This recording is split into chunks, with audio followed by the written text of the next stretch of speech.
제가 오늘의 본문의 말씀을 읽기 전 왜 이러한 때 우리가 감사해야 하는지에 대해 제가 질문을 던졌는데 우리 성도님들은 어떻게 답하시겠습니까? 왜 하나님께서는 매년 매 절기마다 잊지 않고 반복하여 우리에게 감사절을 허락하시는 것일까요?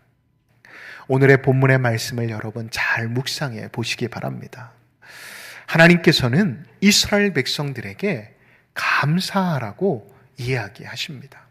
왜 이스라엘 백성들에게 감사를 하라고 명령하시는 것일까요? 하나님이시기에 이스라엘 백성들에게 감사하라고 하시는 것일까요? 아니면 그들이 은혜를 입었기에 그 은혜에 분명한 값을 치러야만 하기에 하나님은 지금 응당 하나님이 받아야 할 그 감사를 받아야 하시기에 이렇게 감사할 것을 명령하고 계시는 것일까요? 저는 오늘 하나님께서 다시금 이스라엘 백성들뿐만 아니라 이 시대를 살아가고 있는 저와 우리 광남교회 성도님들에게 이날을 다시 말해 맥주 감사절을 통해 우리에게 감사라고 하시는 이유는 분명한 메시지, 하나님께서 전달하시고자 하는 메시지가 있기 때문이 아닐까 생각해 보았습니다. 여러분, 감사란 무엇일까요? 감사란 도대체 무엇이기에 하나님께서 이렇게 명령하시는 것일까요?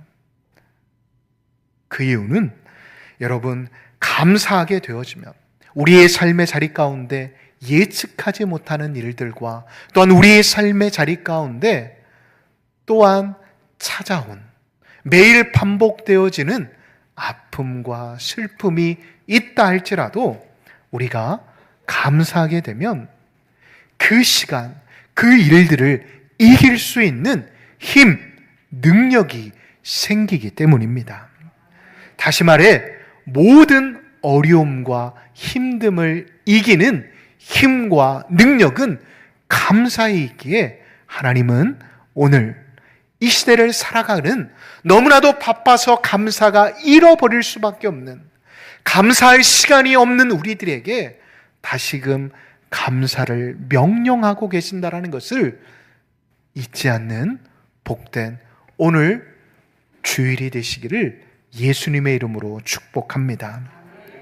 그래야 오늘 맥주 감사 주일을 지키시는 우리 광남의 가족 한 사람 한 사람이 마음속에 하나님을 향한 믿음이 회복되어질 뿐만 아니라 감사로 인해 일어나는 삶의 기적을 매일매일 경험하실 수 있으시기를 예수님의 이름으로 축복합니다. 제가 이렇게 맥주 감사 주일을 지낸다라고 말할 때 속으로, 마음으로 이렇게 생각하시는 성도님들이 있으실 것입니다. 아니, 왜 맥주 감사 주일을 지키어야 하는지 잘 모른 채 그냥 교회가 하는 절기 행사니까 그냥 맥주 감사 주일을 지키시는 분들이 있으신 것 같습니다. 다시 말해, 아니 우리나라는 이제 농경사회도 아닌데 굳이 이 맥주 감사주의를 지켜야 하나? 라고 생각하시는 분들이 있으시다라는 것입니다. 여러분, 왜 이 맥주 감사주의를 지켜야 하는 것일까요?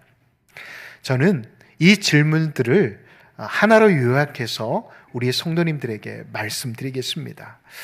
여러분, 7월 첫째 주일에 드려지는 이 맥주 감사 주일의 유래는 어디에서부터 시작되었을까요? 어디서부터 시작되었을까요? 이 7월 첫째 주일에 드려지는 맥주 감사 주일은 그 유래가 우리 대한민국입니다. 세계 어디에도 맥주 감사 주일을 7월 첫째 주일에 드리는 나라는 한 나라도 없습니다.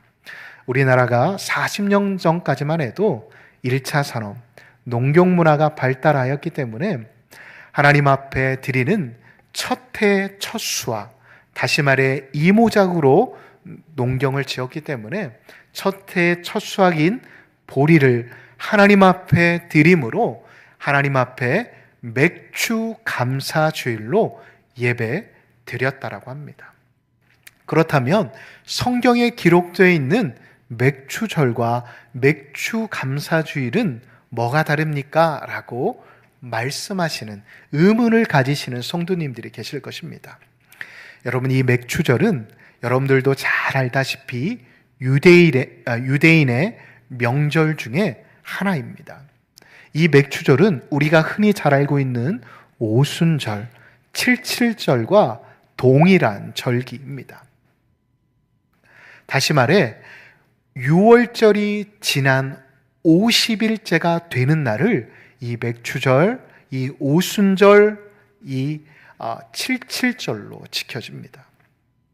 다시 말해 이스라엘 백성들은 하나님 앞에 그들 또한 첫 열매를 드리는 때를 이 오순절, 칠칠절, 그리고 여러분들도 잘 알고 있는 이 맥주절로 지내고 있다고 합니다. 그들은 보리가 아닌 밀로 하나님 앞에 예배를, 감사를 드렸던 것입니다. 다시 말해 그렇다라고 한다면 성경에도 기록이 되어 있지 않는 왜 이 맥주 감사주일을 우리나라는 7월 첫째 주에 드려야 합니까? 라고 궁금해 하시는 분들이 있는데, 우리나라 이전 목사님들께서는, 1세대 목사님들께서는 우리나라가 맥주절을 지키기에는 여러 시대 상황과 또한 절기로 맞지 않기 때문에 이 맥주절을 우리나라, 다시 말해 토착화를 시킨 겁니다. 그래서 4월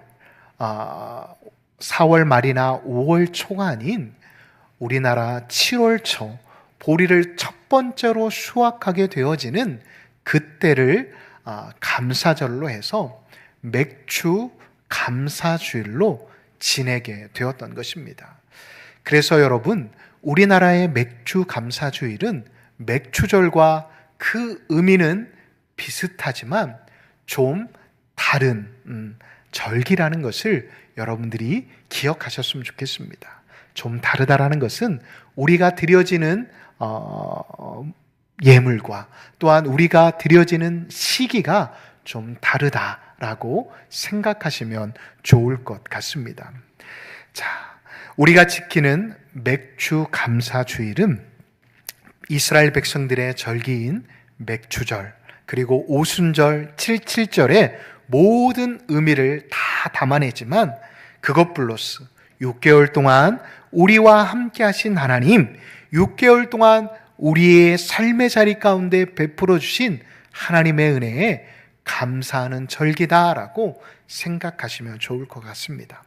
그래서 어떤 목사님께서는 이 맥주 감사주일은 감사를 잊어버리지 말라고 하는 하나님의 자명종 소리와 같다라고 말씀하신 게 있는데, 저는 이 말씀이 참 마음에 와 닿았습니다. 왜냐하면 우리가 바쁜 일상을 살게 되어지면 감사할 일들이 많음에도 불구하고 다가오는 시간들 또한 우리의 바쁜 일상에 쫓기다 보니 감사의 마음은 있지만 우리가 입술로 또한 우리의 여러 행동으로 표현하지 못할 때가 많이 있기 때문입니다. 이러한 우리의 모습을 잘 아시는 하나님께서는 감사의 마음을 잊어버리지 말라고 우리에게 하나님께서 맞춰 놓으신 이 알람 시계처럼 매년 7월 첫째 주에 우리에게 맥주 감사주일을 주심으로 인해 한 해의 절반이 지난 이 첫째 주, 이 7월 첫째 주에 맥주 감사주일로 지키라 명하신 것입니다. 여러분, 제 주변에 살펴보면 누가 감사하며 또한 그 감사를 표현하는지 제가 살펴보았습니다. 그랬더니 어느 찬양의 가사처럼 자신들이 누려왔던 모든 것들, 그리고 자신들이 지내왔던 시간들, 그리고 자신들이 걸어왔던 그 걸음들, 그리고 그 모든 것들을 하나도 당연한 것처럼 생각하는 것이 아니라 그 모든 것이 은혜였음을 깨달은 사람만이 그들의 삶의 자리 가운데 하나님 앞에 감사를 직접적으로 표현하는 것을 저는 보게 되었습니다. 오스왈 챔버스라는 목사님께서 최고의 하나님께 나의 최선을 이라는 책을 쓰셨습니다. 그 책의 내용들을 보면 최고의 하나님께서 우리의 인간이 해야 할 일이 무엇인지에 대해 이렇게 기록하고 있습니다. 최고의 하나님께 우리가 해야 할 일은 다른 게 아니다. 바로 나의 시간, 나의 물질, 나의 건강을 하나님 앞에 최고의 것으로 드리는 것. 그것이 바로 최고의 하나님께 내가 할 수 있는 최고의 감사의 행동이다라고 기록한 것을 보게 되었습니다. 사랑하는 광남의 성도 여러분, 우리 하나님께서는 최고이심을 믿으십니까? 그렇습니다. 그렇다면 그 최고이신 하나님께 우리가 해야 할 일은 무엇일까요?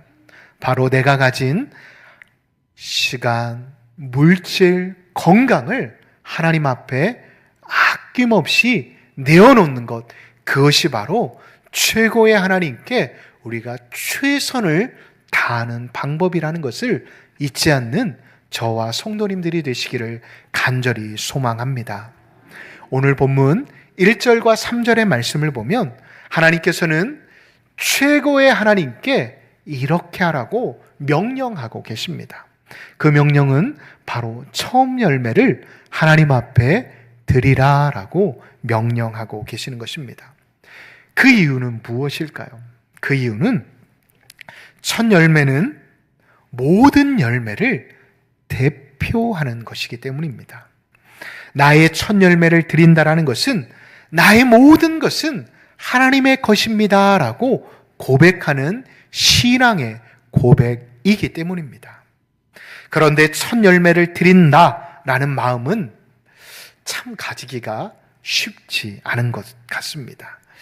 이 시대의 많은 사람들은 이성이 먼저 발동하기 때문에 첫 열매를 드리라, 첫 열매. 그렇다면 그 첫 열매는 어디까지이며 또한 얼마만큼 드리는 게 첫 열매일까 고민하게 됨을 저는 목회를 하면서 여러 청년들과 또한 성도님들을 보게 되었습니다. 여러분, 이스라엘 백성들도 마찬가지였습니다. 도대체 첫 열매란 내가 밀을 수확했다라고 한다면 그 밀을 다 드리는 것일까? 부터 시작하여서 그 첫 열매라는 개념이 갈수록 시대가 지나면 지날수록 모호해짐에 따라 이 맥추절을 잘 지키지 못했다라고 합니다. 절기로서는 드렸지만 그 열매를 얼마만큼 하나님 앞에 드리는 것이 옳은지에 대한 개념이 잘 서지 않았다라는 것입니다. 그래서 그들은 이 절기에 대한 진정한 의미를 나중에 깨닫게 되었는데, 그때가 언제였냐면 바로 이스라엘 백성들이 바벨론 포로 생활을 할 때였습니다. 여러분, 이스라엘 백성들이 그들의 역사 가운데 가장 큰 충격을 먹었을 때가 바로 두 번 있었는데, 첫 번째로는 바벨론에 의해 멸망을 당했을 때였고, 두 번째로는 바로 로마에 의해 멸망을 당했을 때였다고 합니다.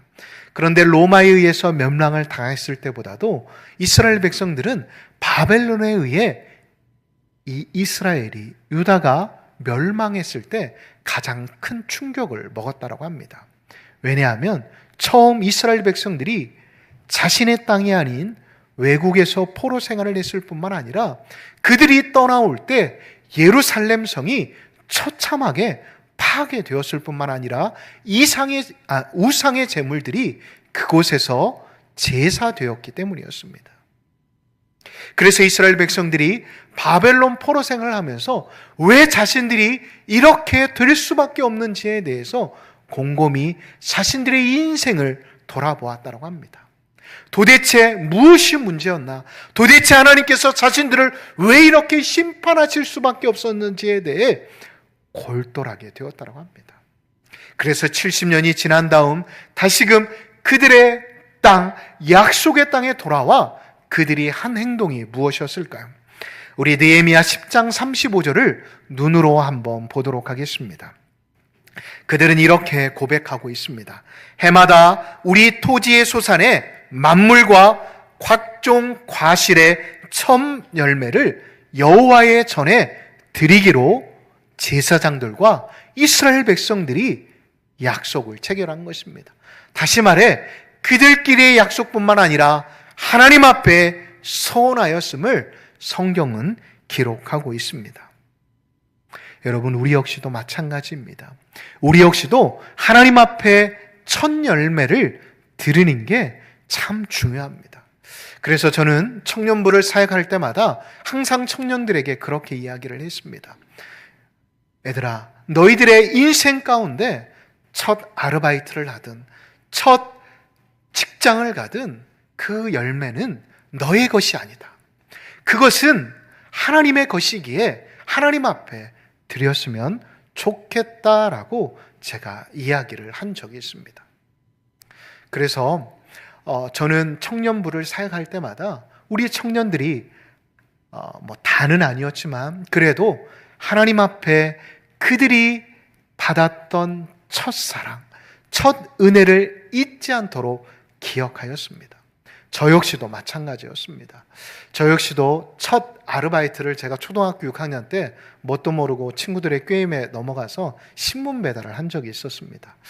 6학년 때 뭘 알겠습니까? 그냥 친구들이 돈 벌자고 하니까 부모님 몰래, 제가 새벽에 일어나는 것은 항상 새벽 예배를 드렸기 때문에 부모님 몰래 새벽에 이렇게 배달을 한 적이 있었습니다. 왜냐하면 부모님이 새벽 예배를 나가시니까 제가 어디 간지를 모르시는 거잖아요. 그러니까 그때 이렇게 해서 그때 13만 원을 제가 처음 받았던 것 같아요. 여러분, 제가 초등학교 6학년 때 13만 원이면 자전거를 살 수 있는 돈이었어요. 그 돈을, 이걸 너무 아깝잖아요.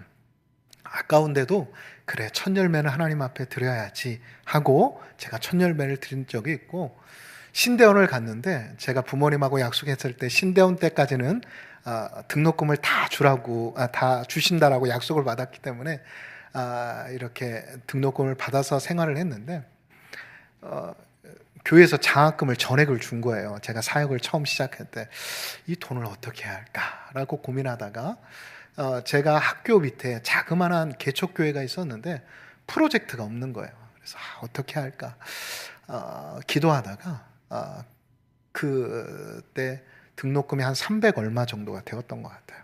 그때 이렇게 그래도 하나님께 감사하는 마음으로 그때 드렸습니다. 뿐만 아니라 첫 전도사 사역, 첫 부목사 사역, 그리고 첫 담임 사역 때 첫 열매만큼은 제가 내 것이 아니다라는 제 마음 가운데 결단이 있었기에 저는 하나님 앞에 드렸습니다.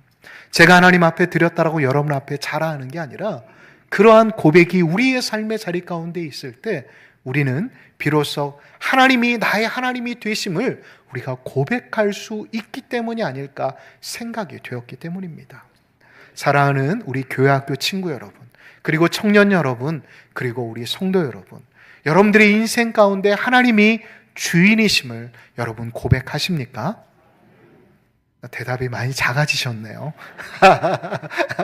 여러분 고백하신다고 한다면 여러분들이 이직을 할 때도 취직을 할 때도 그리고 또한 여러분들의 인생 가운데 하나님 앞에 내가 계획하지 않았는데도 내가 생각하지도 않았는데 나에게 주어진 은혜가 있다고 한다면 그것들을 하나님 앞에 표현할 수 있는 믿음의 사람들이 되었으면 좋겠습니다. 왜 이 첫 열매를 드리는 신앙이 중요하냐 하면 하나님을 믿는 일은 보여주는 일이기 때문입니다. 고린도후서 15장 20절을 보십시오. 예수님 역시도 잠자는 여들의 무엇이 되셨죠? 첫 열매가 되어주셨습니다. 우리 역시도 야고보서 1장 18절의 말씀을 보면 피조물 중에 우리로 한 첫 열매가 되게 하시려 하셨다라고 기록이 되어 있습니다. 가장 먼저 거둔 첫 열매, 우리에게 저마다 첫 번째 것이 있습니다. 하나님께 그것을 우리는 잊지 말고 드려야 하지 않을까요? 여러분, 오늘의 본문의 말씀 3절을 우리가 다 같이 한번 읽어보도록 하겠습니다. 우리 3절의 말씀을 우리 다 같이 읽겠습니다.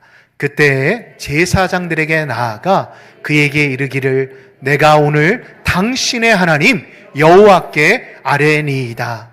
내가 여호와께서 우리에게 주시겠다라고 우리 조상들에게 맹세하신 땅에 이르렀나이다 할 것이요. 아멘. 제사장들은 백성들이 드리는 예물을 가지고 하나님께 나아가 예물을 드립니다. 그리고 제사장들은 이렇게 고백합니다.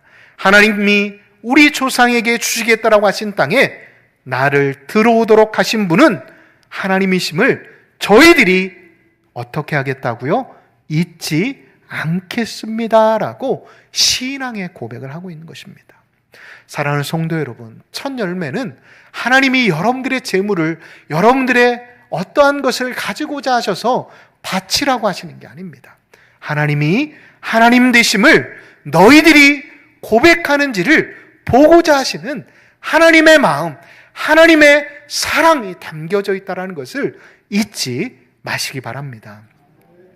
사랑하는 성도 여러분, 지금까지 지내온 우리의 시간들, 또한 우리가 걸어왔던 모든 것들은 하나님의 은혜였음을 잊지 마시기 바랍니다. 그 잊지 않는 사람들이라고 한다면 감사함을 표현하실 수 있는 여러분들이 되어야 함을 또한 잊지 마시기 바랍니다. 저는 오늘의 말씀을 준비하면서 참 고민이 많이 되었습니다. 그래서 어제까지도 말씀이 잘 쓰여지지 않아서 저녁 10시 넘어서까지 참 이 말을 해야 할까 하지 말아야 할까 고민하면서 넣었다 뺐다 하면서 참 고민을 많이 했습니다. 그런데 저 역시도 결단을 하고 이 부분을 넣었습니다. 하나님께서 오늘 같은 날을 허락하시어 억지로라도 감사를 시키심으로 우리의 삶이 감사 없이 지나지 않도록 귀한 시간을 주셨기 때문입니다. 여러분, 맥주 감사주일 헌금은 지난 6개월 동안 베풀어 주신 하나님의 은혜에 감사하여 기억하고 표현하는 정성이라는 것을 잊지 않으셨으면 좋겠습니다. 이런 의미를 생각하지 못하고 그냥 예배에 나오셔서 그냥 주머니에 있는 것, 그리고 항상 하던 헌금을 하셨던 성도님들이 계십니까? 그렇다면 다음 주라도 우리 유년부, 중고등부, 청년부, 장년부 성도님들도 표현하셨으면 좋겠습니다. 표현되어지는 사랑, 감사는 제가 원하는 게 아니라, 여러분 그거 제가 쓰는 거 아닌 거 아시죠? 제가 쓰는 거 아니에요. 하나님의 일들을 위해서 쓰여지는 것입니다.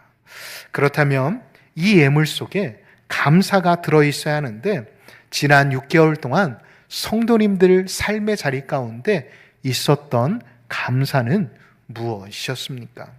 그리고 그 감사함을 얼마만큼 표현하셨습니까? 여러분, 감사는 제가 다시 한번 말씀드리지만 감사한 일들이 많은 사람들이 감사하는 게 아닙니다. 감사를 기억하는 사람이 감사하는 것입니다. 누가복음 17장을 한번 여러분 기억해 보시기 바랍니다. 거기에는 놀라운 사건이 기록되어 있는데 바로 10명의 문둥병자들이 고쳐지는 사건이 기록되어 있습니다. 여러분, 문둥병자, 나병 환자들의 면면을 살펴보면 유다 사람, 갈릴리 사람, 그리고 사마리아 사람들이 전혀 뭉칠 수 없는 사람, 하나 될 수 없는 사람, 함께 살 수 없는 사람들이 모여 삽니다. 왜요? 보통의 사람들이 그들을 받아주지 않기 때문입니다. 그래서 서로의 처지가 같은 사람들이 서로 마음을 모아 서로 의지하면서 광야에서 살아가고 있었습니다. 그러한 때 그 광야에 살고 있었지만 그들에게 한 가지 소식이 들렸습니다. 그 소식은 무엇이죠? 바로 예수님께서 한 마을로 지나가신다라는 소문을 듣게 되었습니다. 그러자 문둥병자, 부정한 사람들이었지만 이들은 예수님께로 나아갑니다.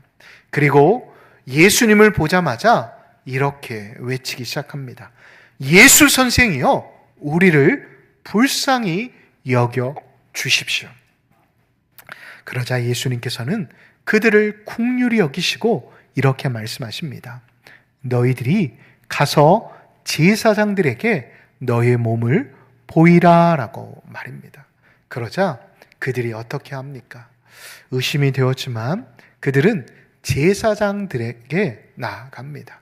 그런데 성경을 보면 제사장들에게 가는 그 길 도중에 그들의 나병이 문둥병이 나았다라고 기록이 되어 있습니다. 그런데 여러분, 더 놀라운 것은 무엇인지 아십니까? 10명 중에 딱 한 사람이 이방 사람이라고 터부시하며 서로 하나가 될 수 없는 사마리아인만이 다시금 예수님 앞에 나왔다라고 성경은 기록하고 있습니다. 15절을 한번 보실까요? 15절을 보면 한 사람이 자기가 나온 것을 보고 큰 소리로 하나님께 영광을 돌리며 돌아왔다라고 기록이 되어 있습니다. 그리고 16절을 보면 예수님께 감사했다라고 기록이 되어 있습니다. 개역 한글, 우리 이전 성경의 말씀을 살펴보면 사례를 하였다, 감사했다라고 하지 않고 사례하였다라고 기록하고 있습니다. 보십시오. 10명 중 딱 10%, 딱 한 사람만이 돌아와 예수님께 사례하고 감사하였음을 성경은 기록하고 있습니다. 그런데 우리 주님께서는 이 감사하는 사람에게 더 큰 감사를 주시는데 무엇일까요? 19절을 보면 예수님께서 이렇게 그 사람에게 말씀을 해 주십니다. 일어나 가라, 내 믿음이 너를 구원하였다라고 말씀하여 주십니다. 다시 말해 구원이라는 육체적인 구원보다 더 큰 은혜인 영적인 구원, 우리가 죽어서도 하늘나라에 갈 수 있는 특별한 은혜를 이 이방 사람이라고 터부시하는, 유대인들이 터부시하는 이 사마리아 사람에게 예수님께서는 말씀하고 계신다는 것을 잊지 마시기 바랍니다. 여러분, 어찌 보면 이 사마리아인에게는 더 시급한 일이 있었을지도 모릅니다. 다시 말해 가족들도 만나야 하고 친구들도 만나야 했을 것입니다. 그런데 그는 자신이 받은 은혜를 잊지 않고 예수님께 나아가 사례하였고 진심으로 엎드려 감사를 표현했다라는 것을 성경은 기록하고 있습니다. 왜일까요? 감사란 이처럼 주는 자와 또한 받는 자가 모두 행복해짐을 말씀해 주시고자 하셨기 때문입니다. 여러분, 감사가 넘쳐나는 가정은 절대 큰 소리가 나지 않습니다. 감사가 넘쳐나는 교회는 절대 시험거리가 생기지 않습니다. 감사가 넘쳐나는 사회는 건강합니다. 사탄도 감사가 있는 개인과 가정과 교회와 사회에 역사하지 못함을 믿으시기 바랍니다. 마지막으로 한 예화를 소개드리고 오늘의 말씀을 마무리하겠습니다. 사랑의 원자탄이라고 말하는 손양원 목사님의 예화입니다. 지금도 여수 예영원에 가면 손양원 목사님의 박물관이 있습니다. 그 박물관에 가면 손양원 목사님의 기념이 될 만한 성경책과 또한 연필과 또한 설교 노트들, 여러 다양한 손양원 목사님의 삶을 다시금 조명해 볼 수 있는 여러 물건들이 있다고 합니다. 그 중에서 하얀 헌금 봉투가 있었는데 거기에는 1만 원이라고 기록이 되어 있었다고 합니다. 이 헌금 봉투는 언제 이 손양원 목사님이 드렸냐 하면 여순 사건으로 인해 손양원 목사님의 첫째 아들과 둘째 아들을 잃고 난 그 다음 장례식을 마친 그 다음 주에 이 손양원 목사님이 드린 헌금이라고 합니다. 오늘날의 10,000원이면 그렇게 큰 돈이 아니다라고 생각이 되어질 수 있지만 그 당시 10,000원은 손양원 목사님의 10년치 사례비였다고 합니다. 여러분, 저는 이 글을 읽으면서 제 자신이 너무나도 부끄러웠습니다. 정말 눈물이 나더라고요. 어찌 보면 다른 사람들은 원망과 불평이 일어날 수밖에 없는 상황이었지만 그럼에도 불구하고 하나님 앞에 감사하는 마음, 다시 말해 자신의 자녀들은 천국에 갔음을 하나님의 자녀로서 이 땅에서 누리지 못하는 영광과 기쁨을 누림에 감사하는 그 마음이 이 목사님에게 있었다라는 게 제 자신을 참 부끄럽게 만들었습니다. 사랑하는 광남의 가족 여러분, 여전히 우리에게 감사하지 못하는 핑곗거리가 많으십니까? 아직도 살기 힘들다고 나름 이유가 있다라고 변명만 하고 있으시진 않으십니까? 오늘 맥주 감사 주일이 다시금 여러분들의 마음에 감사의 자명종이 되어 삶의 현장에서 감사의 꽃을 활짝 피우시기를 예수님의 이름으로 축복합니다. 감사는 말로 그치는 게 아닙니다. 감사는 삶이 아닌 온몸으로 표현하는 것임을 잊지 마시기 바랍니다. 감사의 씨앗을 오늘부터 심어 보십시오. 그러므로 또 다른 감사가 여러분들의 성도님들의 삶의 자리 가운데 열려지시기를 예수님의 이름으로 축복합니다.